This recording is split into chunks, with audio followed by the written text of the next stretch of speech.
again, the season that we're in, season being Thanksgiving season. But I also want to add, because I would be remiss if I did not, the season that we're in with the political anxiety and all the various ideas that people may hold regarding what the news results were with this political campaign.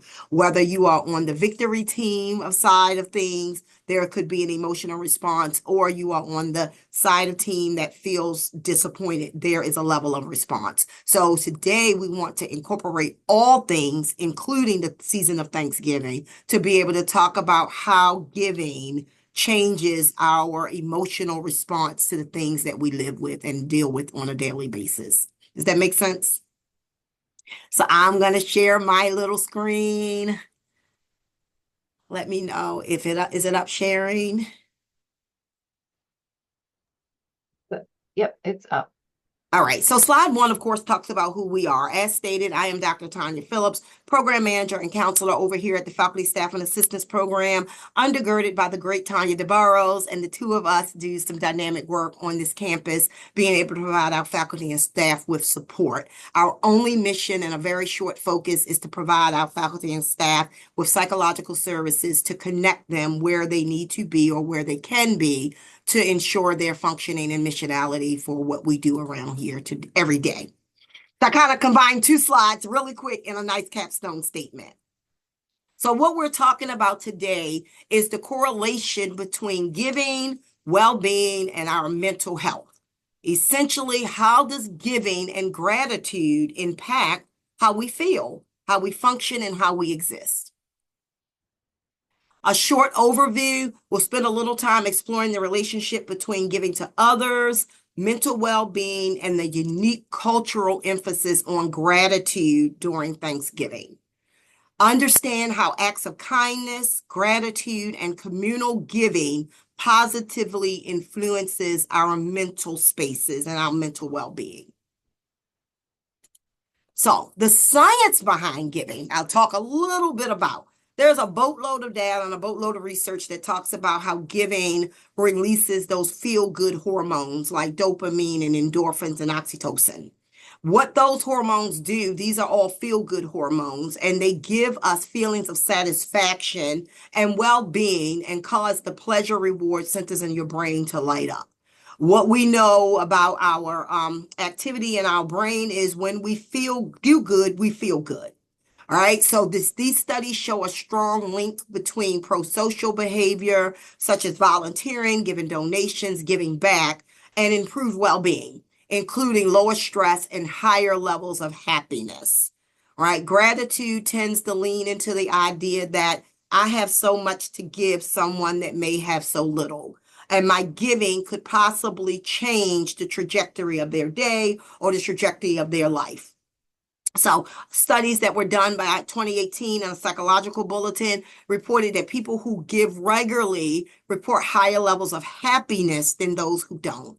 People engaging in altruistic behavior had better overall health and well-being.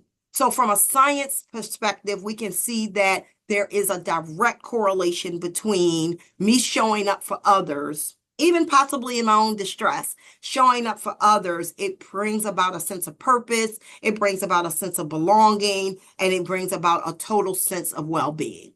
So in this slide, I wanted to be able to articulate the focus of this discussion, and the focus of this brief discussion is to connect, give, take notice, be active, and then keep learning from your acts of service.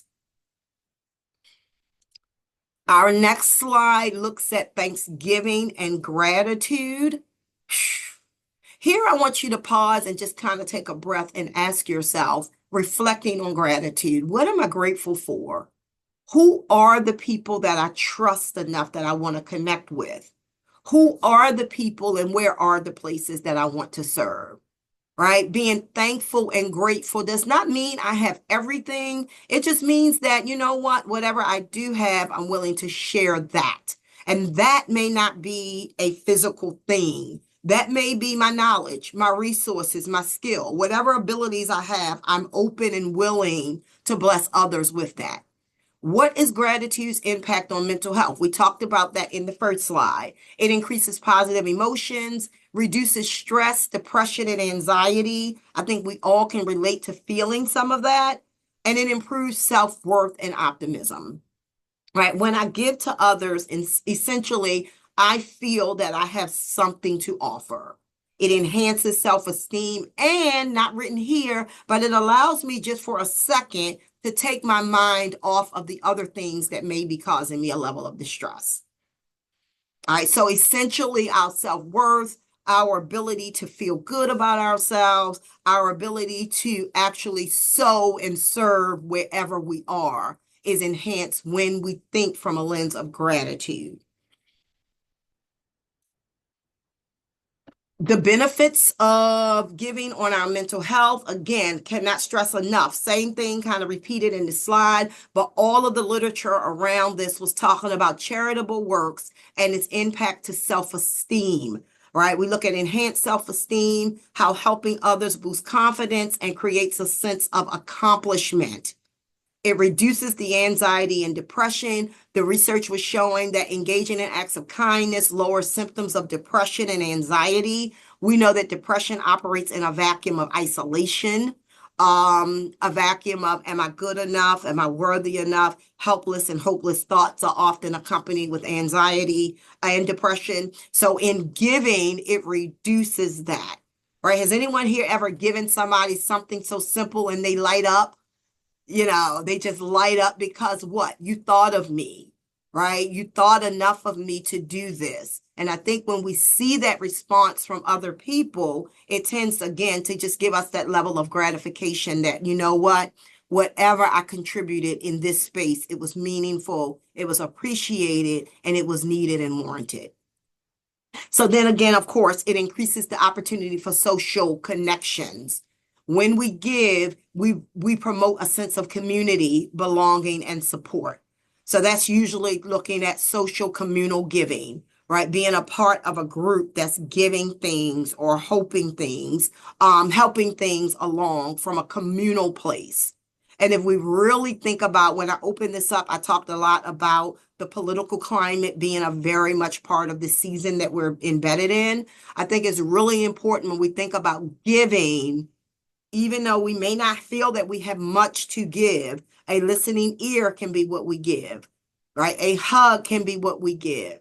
An extra cough drop or a halls may mean something in this current climate. So I think it's really important that we not overthink what our giving is, but that we give from a place of sincerity and authenticity. The practice of giving, someone here may be like, well, you know what? I don't belong to any community. I don't, have anywhere to give. Where do I give? How do I give? I think the first practice of giving starts with us. It starts within, what am I grateful for? What gratitude and grace can I give myself today? There's this concept of self-compassion, grace, grit, and glory. All right, sometimes we have to turn that around to ourselves. So I usually start my daily gratitude practice in terms of what am I grateful for today? Right? When I feel good about me, I'm better able to show up to help you feel good about you.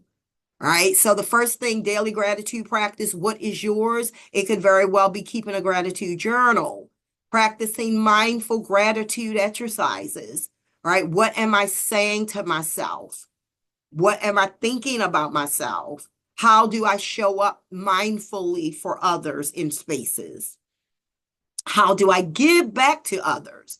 That could show up as volunteering time, right? Think about what your strengths are. If you are a good dancer, can you volunteer for a dance group and donate that time there? Can you teach someone else to dance? If you play an instrument, can you teach that to someone? Where can you volunteer your time?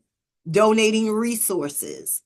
If you speak another language, can you donate to a school that may be understaffed or under-resourced? All right, really, again, just thinking outside of the box. What do I do? If I'm a person that crochet, can I make a few blankets for a homeless shelter or a few hats or scarves for somewhere? Offering emotional support. Oh, that one is big right now. Again, the outcome of this election affects everyone differently. So everyone is sitting in different spaces and places. Holiday seasons affect everyone differently. Seasonal changes affects everyone differently. Climate events affects everyone differently. So just being sometimes a listening ear, may not understand it, but just giving someone space is a way of giving and practicing gratitude. And then the final slide encourages us to not just think about this as a seasonal impact, but really to think about Thanksgiving as a model for year-round giving. And again, that giving is not always about monetary gifts or monetary things. Giving is my time, my availability, my ear, my gifts, my skills, knowledge, talents, abilities. Thanksgiving can be a reminder, of course, to practice this, but giving throughout the year has to become a practice. Very small, very important, but very small, but very important and relevant. Commit to small, consistent acts of kindness, and then gratitude can make us feel better about ourselves. Start small again, making it a routine. Little is much, and every kind gesture helps to build self-worth, purpose, and a sense of benevolence, right? It says that, you know what? I care about others. I care about what I'm feeling, but I can also think that my gift, my giving, my availability, my agency matters. And that's it for us. Questions, thoughts, or concerns?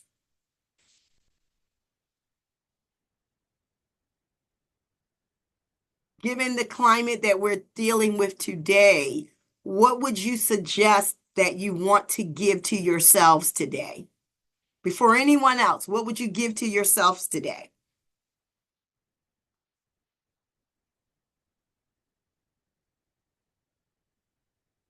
And that's just an open mic question. Anyone?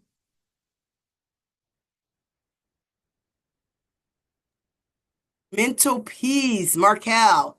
Absolutely. Absolutely. Anyone else? Before I talk about how we give ourselves mental peace. No, I think for me, I'm just not really sure what I need right now. So I think just because how this week is when it's a escalated,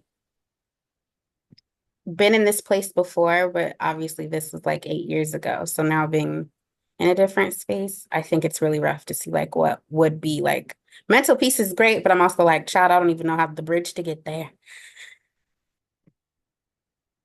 I think that's fair. Thank you, Anissa. Anything else? Anyone?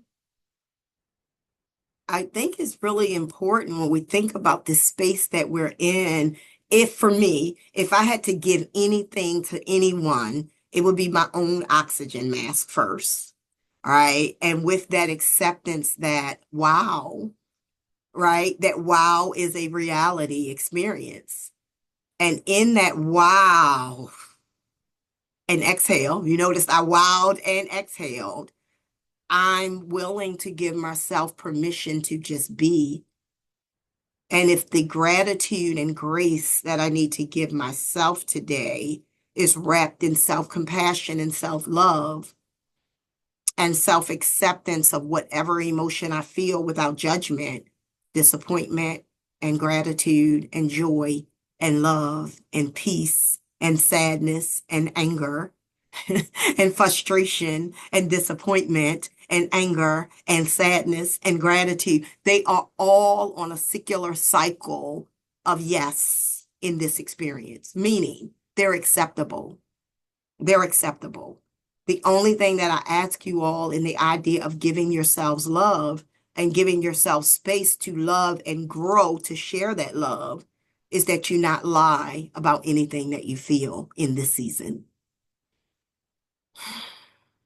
And you give yourself a permission to be a giver and a recipient of grace.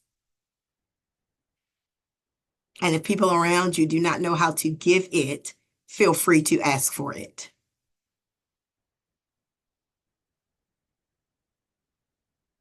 Did anyone have anything else to add? We have about 3 minutes left together. But today is all about giving, gratitude, and its impact to our mental health. Just wanted to add some specific gratitude practices, just in case anybody was curious on where to start. But it could be as simple as, starting your day saying, I'm grateful that I woke up and I'm taking a breath. I'm grateful that, and just saying it out loud. Some people keep gratitude journals where either first thing in the morning or before they go to bed, they write down 3 things they're grateful for. You can mix gratitude and mindfulness by tapping into your senses and saying, one thing I'm grateful for tasting this week was, one thing I'm grateful for seeing this week was, one thing I'm grateful for hearing this week was. And that helps you ground yourself in the moment and also practice some gratitude. So I know that gratitude has been really helpful for me in this season, the small things. So I just wanted to share those examples. Thank you, Tanya.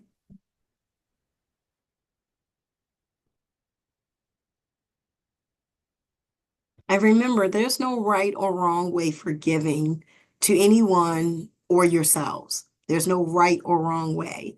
Markel brought up a very topic about mental peace, right? And I think that comes with the acceptance of surrender, and the thing that I'm going to give to myself first is some acceptance that I haven't had peace and I need that.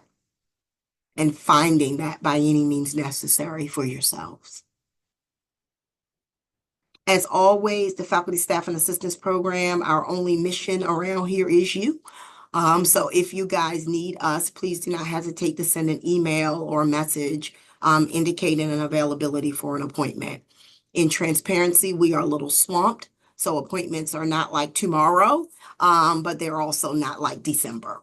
So we do our best to meet the needs as best we can with real insight into how rough of a time this is. So lean in to communities as best as you can, where care, love, and support and giving and mutual support was served at the table. Thank you all for joining us again. This has been the Brown Bag Lunch for Lunch and Learn for November, and we are back again in December, I believe, Tanya, Yes. With seasonal affective disorder. Yes. Talking about what seasonal affective disorder is and how to combat it. Thank you. Thank you all for supporting our missions over here. And again, if you need us, do not hesitate to reach back. Everyone take care and have a blessed day. Have a blessed Bye. Thank you. Bye. Thank you.